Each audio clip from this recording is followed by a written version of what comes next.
believe in limited government under the Constitution, and we know we're not having that, not much of that. And the education system is one of the important pinnacles that has been sort of taken over. And now Sam Blumenfeld is very much a mentor of mine. I've known Sam since 1988. Used to hear him on the Gene Burns show. Remember the old days of Gene Burns? Yeah. That was the Thinking Man's radio station, right? And I got to become a very good friend of Sam. And we traveled throughout New England and I think New York on various speaking engagements. He's a World War II veteran, 87 years young, and he's authored almost 15 books. He's got another book he just finished. He actually gave me a manuscript of a book that Camp Constitution Press hopes to publish that he wrote in the early 60s. He was the author of the Blumenfeld Education Letter. It's out of print, but if you go to my script page, you will get every single one of them in a PDF format. Incredible good stuff. I think his best book was the NEA, Trojan Horse in American Education. He's also written this very important Phonics book, How to Teach Anybody How to Read Phonetically. Children, even adults who have never learned how to read properly. And I taught all of my wife and I, all of our children how to read with this. You see, we don't, and I tell, and I'm quoting Sam, you don't need puppets popping out of trash cans to teach children how to read. You know? So, without further ado, let's give Sam a warm welcome. I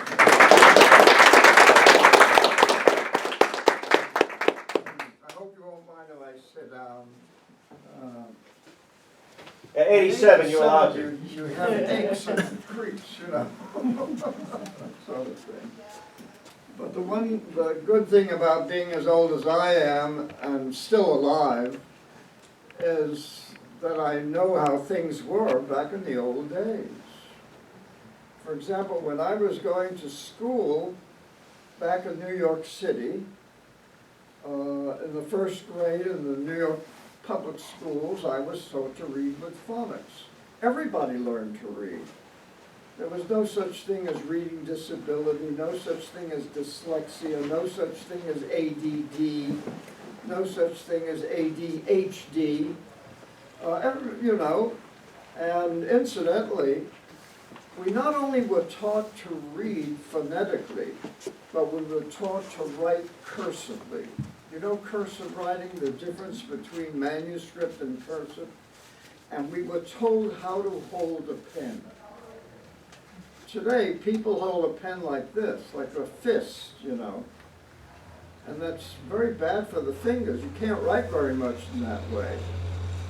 And so pains were taken to teach us in a manner that had been perfected over hundreds of years of experience. And all of that was done away with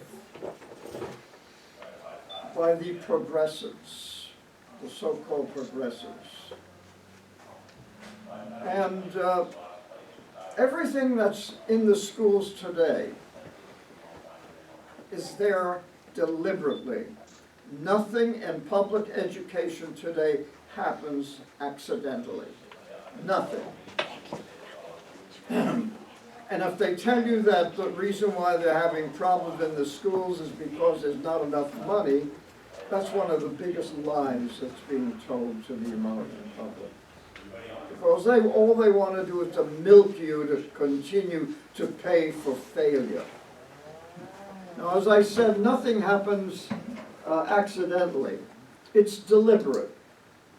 The plan to dumb down America was made in 1898 by John Dewey, the most evil man that America has produced.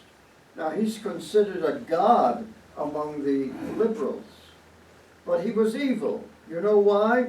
Because he decided, he concocted a plan to dumb down the entire nation. That's a crime. That's a crime to plan to dumb down an entire nation. And he did it because that was the only way that they could change America into a socialist system. They had to dumb us all down first. And it's all here. A friend of mine took the article that was published in 1898 in the one of the magazines, and he reproduced it because it's very hard to find this plan. When they talk about John Dewey, they don't tell you about the plan. They tell you about other things, philosophy and ethics and all of that, but they don't tell you about the plan to dumb down America. They don't want you to know that.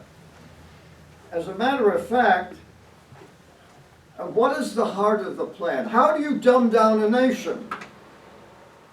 You change the way reading is taught in the schools. You get away from the Phonics method, which teaches children to read our language phonetically, which enhances brain power, expands vocabulary, and enhances the use of the brain. And they change it to the look-say method that teaches children to read English as if it were Chinese.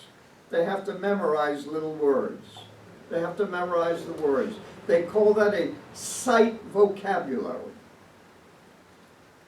Now, if you want to find out if your child is being taught by the Phonics method or the sight method, all you have to do is go to the primary school, the first grade, and ask the teacher, do you teach phonics? Oh, they all say, yes, yes, we teach phonics. Yeah, they teach a couple of letter sounds. But then the real question you must ask is, do you teach a sight vocabulary? And they'll say, of course.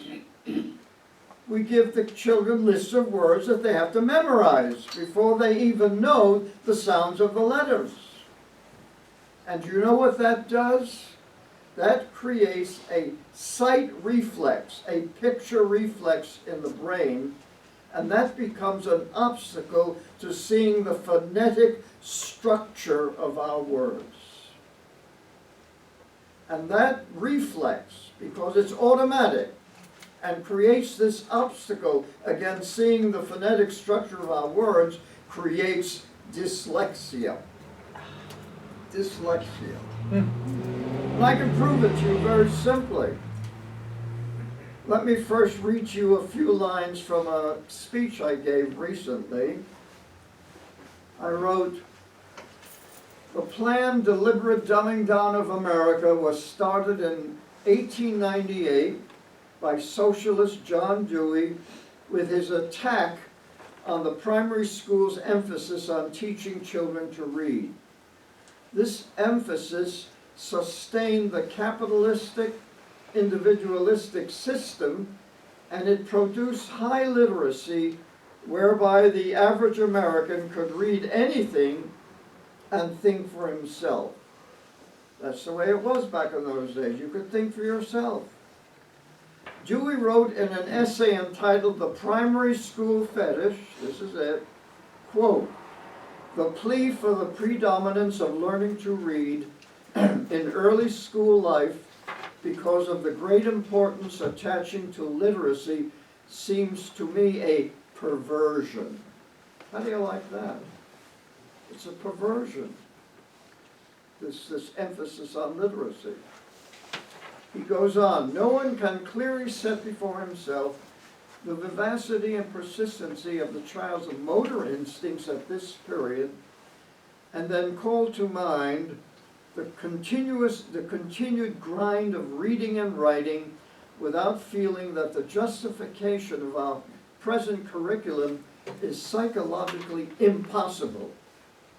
It is simply superstition. It is a remnant of an outgrown period of history, unquote. What Dewey deliberately ignored was the tremendous language learning faculty that every child is born with, and that teaching a child to read at that early age expands the child's mastery of language, which is the key to academic success. You all know how children learn to speak their own language, virtually, a couple of weeks after birth they stop mumbling and bumbling, and by the time they're 5 years old, they have a speaking vocabulary in the thousands of words. They're very intelligent. You know, these little children feel intelligent because they're learning to speak their language without the help of a certified teacher. They're doing it all by themselves. Isn't that amazing? So they feel very intelligent.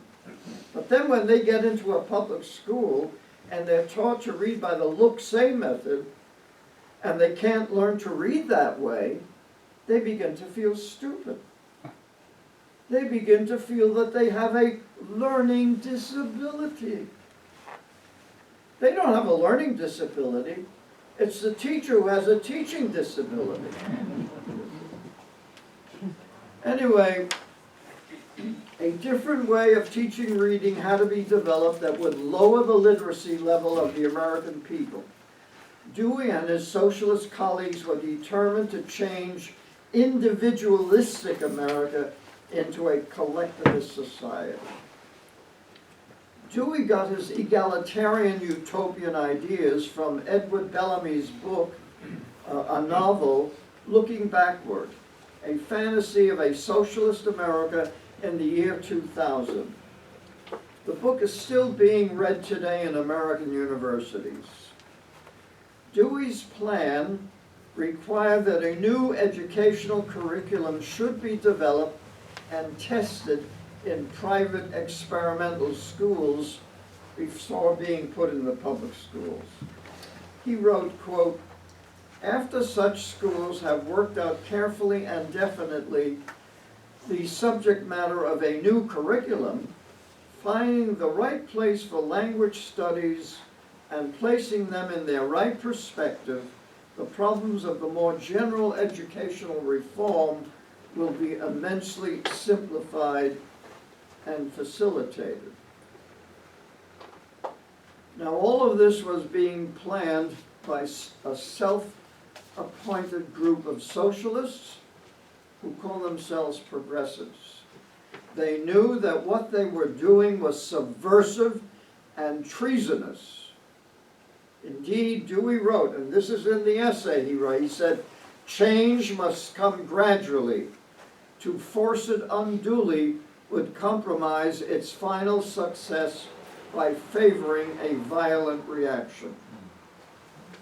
Well, if what they were planning was so great, why would it cause a violent reaction? Because people don't want to live under socialism. As we've seen in the last 100 years, with all the experiments in communist Russia and Cuba, I mean, they have egalitarianism in Cuba. Everybody is poor, you know. So they have egalitarianism. That's what Looking Backward said we ought to have in America too.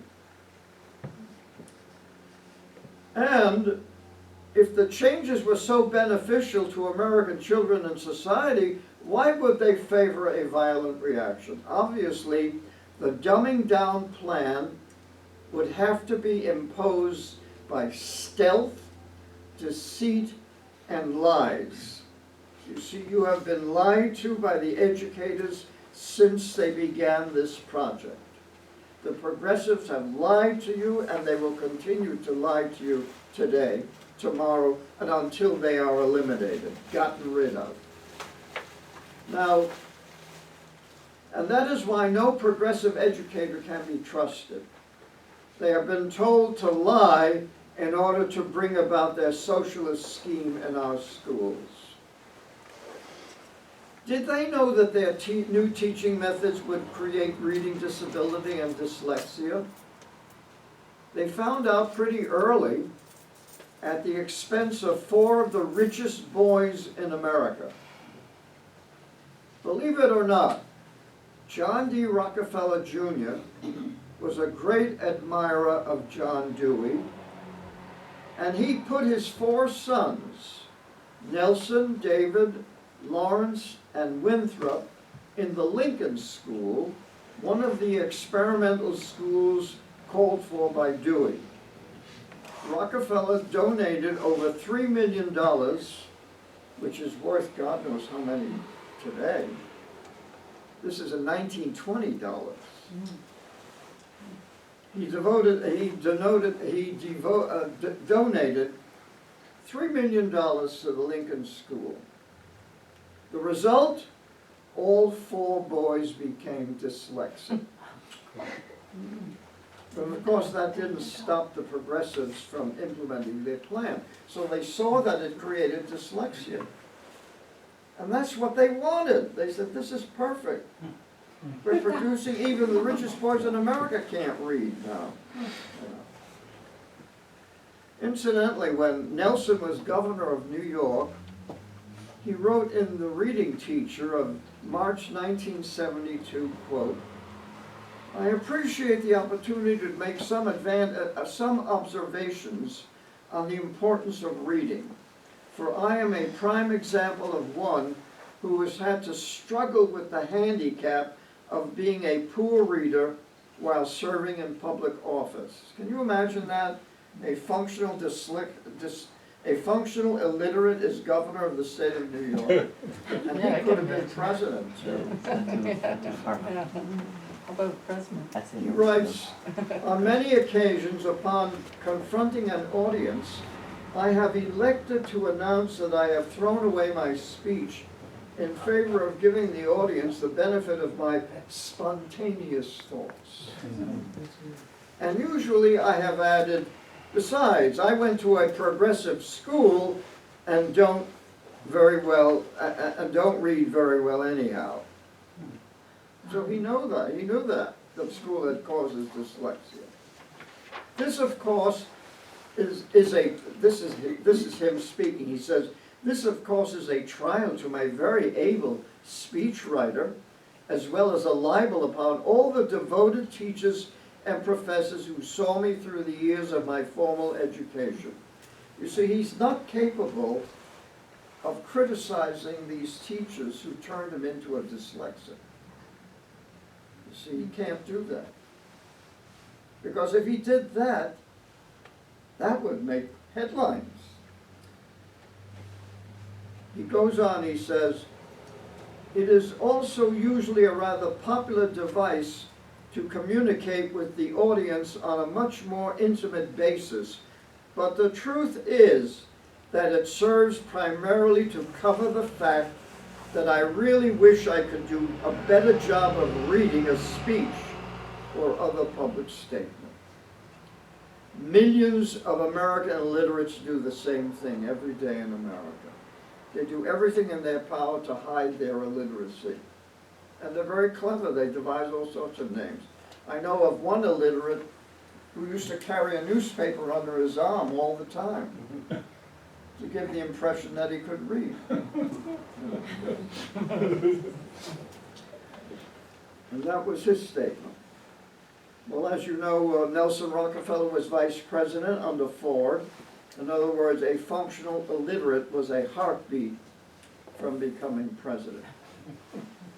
Now, David Rockefeller, the great banker, in his memoirs he writes, quote, it was Lincoln's experimental curriculum and method of instruction that distinguished it from all other New York schools of the time.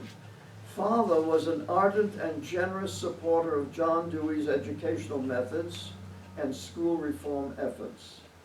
Teachers College of Columbia University operated Lincoln with considerable financial assistance in the early years from the General Education Board, that is the Rockefeller Foundation, as an experimental school designed to put Dewey's philosophy into practice. Lincoln stressed freedom for children to learn and to play an active role in their own education. But there were some drawbacks. In my case, I had trouble with reading and spelling, which my teachers, drawing upon progressive educational theory, did not consider significant. They believed I was simply a slow reader and that I would develop at my own pace. In reality, I have dyslexia, which was never diagnosed and never received remedial attention. Can you imagine that one of the richest men in America can't afford remedial tutoring.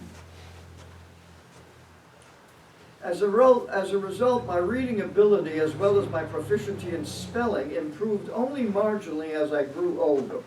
All my siblings, except Babs and John, had dyslexia to a degree. Babs and John went to a regular school, so they never became dyslexic. But all the boys in the Dewey school became dyslexic. But you see, there's something strange that goes on in the minds of these people. They cannot attribute evil to what has been done to them. They cannot look at those teachers who are so sweet and so kind and say they are evil because they have destroyed my ability to read. And even today, one of the reasons why people like Bill Gates and his wife spend all this money trying to reform education, they never talk about the reading problem. Why? Because they cannot believe that teaching professionals would deliberately create reading disability. It's beyond their belief.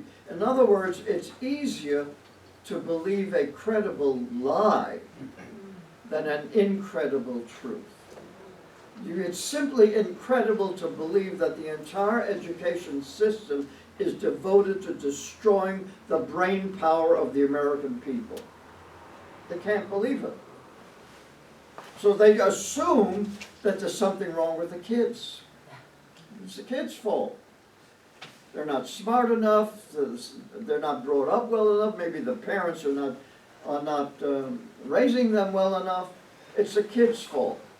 The kids develop attention deficit disorder, ADD, and what is our solution for that problem?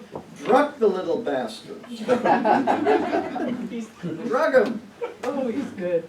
So now the pharmaceutical industry is involved in maintaining the fiction, maintaining this lie, this deception, that it's the kid's fault and the parents' fault and not the educator's fault. That's why it's so important for what I am doing and trying to bring to you this knowledge that it's planned. And the plan has worked out very nicely. Let me, for example, here's a magazine some of you may have heard of. It's called Collier's. Remember Collier's magazine? Sure. It was like Life magazine. It was Saturday Evening Post. Here's an article, 1954. Why don't they teach my child to read? And it explains exactly what the problem is. Reveals the differences between the look-say method, the Dick and Jane method, and the phonetic method. The magazine does it all. 1954. A year later, Dr. Rudolph Flesch came out with his book, Why Johnny Can't Read. You remember that book? What did he say in that book? He said the reason why Johnny can't read is because they're not teaching him to read in the proper phonetic way. It's as simple as that.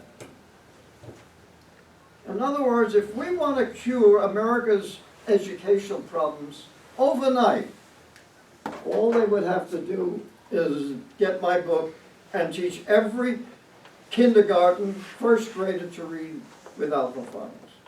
That would do it. It's very simple. The cure is so simple, that's why nobody can believe it. You know, it reminds me of back in the days when surgery was pretty primitive, and the surgery would be very successful, but then the patient would die of an infection. And they didn't know why this was happening. Well, I think it was one Lister or Pasteur who said, was it Lister or Pasteur? Said that the reason why they're getting infected is because you have dirty hands. In other words, all they had to do was wash their hands. Simple solution to a horrible problem. Well, it's the same with our educational problem today. You see, if they taught every child to read with phonics in the first grade, then they have to get rid of the whole dumbing down system because the kids will be able to read. And they're not going to sit there and read all of this garbage that they're being given by the schools these days. You know, all these books on global warming, you know. They'll be able to read history and science and every book, just as I was when I was going to school.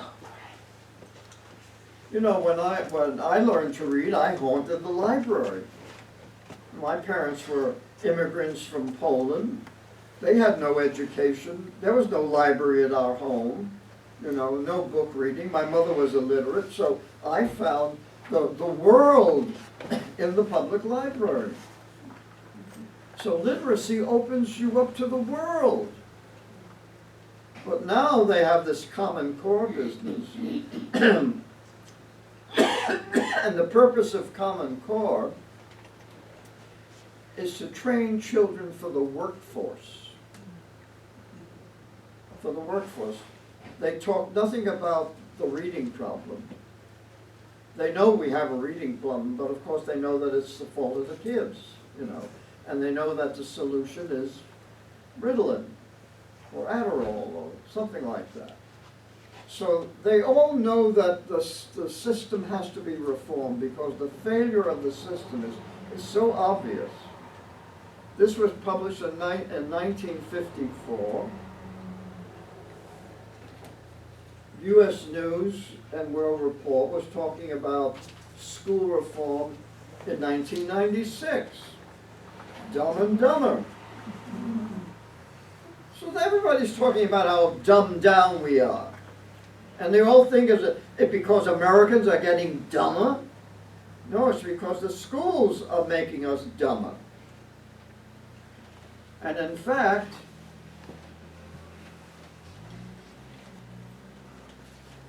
we get up to 1993, that's, what is this? This is 96. 90 million Americans, adults, can barely read or write. 90 million. This is a survey done by the government. 90 million Americans can barely read or write. And what's their solution? The Common Core. Increase the standards. Make the standards more difficult. Well, if you can't read, what good are the standards? You know, what you need are good programs, not good standards. I mean, we had standards back in the days when I was going to school. I mean, it was so obvious. The standard was to create a literate human being, and we knew how to do it. It was no big mystery.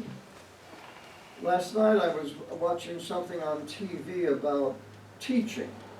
There was this special on CBS trying to encourage young people to teach. And there were a lot of scenes of today's classrooms. And I've never seen anything messier, more chaotic than today's classrooms. Kids are seated around tables, they're talking to one another. The teacher is no longer a teacher. She is now a facilitator. She facilitates. She goes around the room, and kids are all doing their own things, or they're doing nothing. I remember when I was in Australia, where they have this system, this chaotic system. I visited this first grade classroom, and they've adopted everything that we've done wrong. Everything. And they have a reading problem in Australia just as we have. And also in New Zealand. And also in Britain. Because the English-speaking world is under assault by the progressives to turn us all into socialists, to destroy the capitalist system. Now the reason why that capitalism is still endured is because there are enough people who can read in America. 20% of the American people are highly literate. 20%. That's enough to keep this country going. 20%. But you can imagine how much better it would be if 99% were operating at that same level of literacy. 99%, wow. But you see, many of the large corporations, like the Rockefellers and the Carnegie people, they wanted workers in their factories. You know, at the turn of the century, you had the Industrial Revolution, and suddenly there was a need for all of these workers, and they said, hey, we don't need any more poets, we don't need any more philosophers, we need workers. So let's train the kids to be workers. So it worked very nicely with Dewey's idea. Don't make highly literate people, because highly literate people are independent. They may not like working in your factory unless you pay them enough. You see, that's the beauty of independence. To be intellectually independent is that you could choose what kind of a career you want. But if you've been sufficiently dumbed down and you can't read, you'll take any job you can get. And that's what they want. So now, the Common Core thing, they say, well, this plan has worked out to a certain extent, but the people are too dumb now. We've just made them too dumb. So we've got to smarten them up a little bit, just enough so that they can get in this high-tech workforce. You see, the technology has created new conditions. This is not the Industrial Revolution anymore. We don't have these kind of factories where, you know, people sit around. We outsource that. You know, Mexico and India, in China, now Bangladesh. You know, you look at the labels in your clothes, they're coming from some of the strangest places on the planet where they're manufactured. You want a good idea of how well socialism works? Look at Venezuela today. They have food shortages there. They can't even get toilet paper in Venezuela. It's that bad. You know, if you destroy the manufacturer of toilet paper, what are you going to use? I guess you're going to use the newspaper, you know. But that's, I mean, we know what socialism does to people. I mean, we've had even Russia finally got rid of communism. I mean, they have an authoritarian type of government today, but it's no longer communism. And in fact, I listened to one commentator who was comparing Obama, who is a socialist, by the way, and there's a very good book on him, on his socialism. It's called The Radical President or something like that, in which he gives the entire socialistic background of Obama.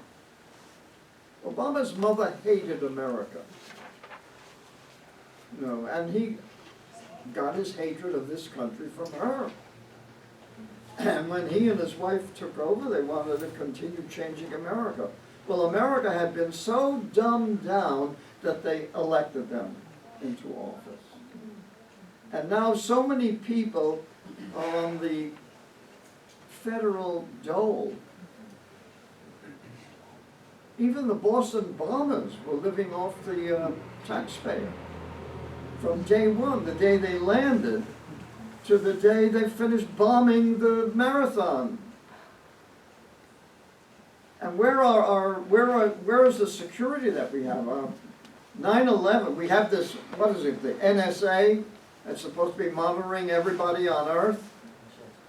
And yet they let 19 of the hijackers fly all over America, rent cars, stay in hotels, take flying lessons, and they couldn't put two and two together.